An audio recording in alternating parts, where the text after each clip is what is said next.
পুতিনকে এবার চরম খেপিয়ে তুলেছে ইউক্রেন।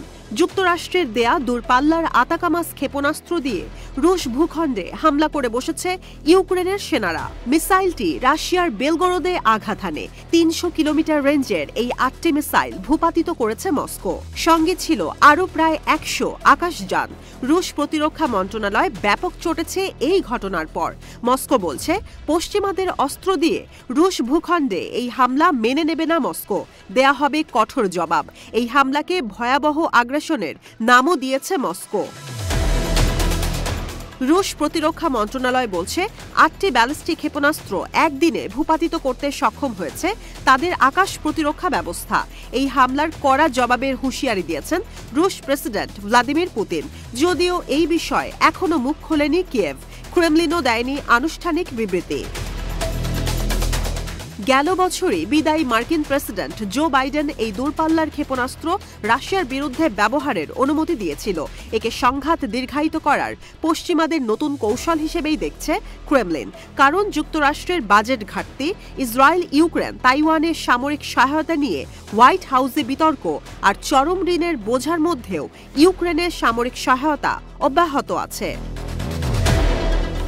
যদিও থেমে নেই পশ্চিমা সহায়তা। চলতি মাসেই ফ্রান্সের মিরাজ 2000 মাল্টিরোল ফাইটার পাচ্ছে কিয়েভ। রাশিয়া বারবারই বলে আসছে, ইউক্রেন যদি দূরপাল্লার ক্ষেপণাস্ত্র যুদ্ধক্ষেত্রে ব্যবহার করে তাহলে কিয়েভেই হাইপারসনিক ব্যালিস্টিক ক্ষেপণাস্ত্র দিয়ে হামলা করবে মস্কো। পশ্চিমারা নিরবচ্ছিন্ন সহায়তা দিতে না পারায় যুদ্ধক্ষেত্রে পিছিয়ে পড়ছে ইউক্রেন। যদিও কোনোভাবেই হার মানছেন না প্রেসিডেন্ট ভলোদিমির জেলেনস্কি। তিনি জানান, কুরস্কে আগ্রাসনে অনেক বেশি ক্ষতিগ্রস্ত হচ্ছে রাশিয়ার পাশাপাশি উত্তর কোরিয়ার সেনারা। তার দাবি, 1 ব্যাটালিয়ন সেনা হতাহত হয়েছে কুরস্কে। রুশ ইউক্রেন সীমান্তের এই অঞ্চলে প্রায় প্রতিদিনই চলছে সংঘাত। সেনা প্রধান ওলেকজান্ডার সিরস্কি জানান, পুরো সম্মুখ সারিতে সমানে চলছে দুই পক্ষের সংঘাত। পশ্চিমাদের সামরিক সহায়তা নিয়ে রাশিয়া বারবার এত চড়াও হলেও নির্বিকার যুক্তরাষ্ট্র। মার্কিন পররাষ্ট্রমন্ত্রী অ্যান্টনি ব্লিংকেন বলেছেন, এখন পর্যন্ত ইউক্রেনে সবচেয়ে বেশি সামরিক সহায়তা দিয়েছে যুক্তরাষ্ট্র। নিউ ইয়র্ক টাইমসে এক সাক্ষাৎকারে তিনি বলেন, কিয়েভ যেন রাশিয়ার সব হামলা প্রতিহত করতে পারে, তাই শত প্রতিবন্ধকতার পরও কিয়েভের পাশে আছে ওয়াশিংটন।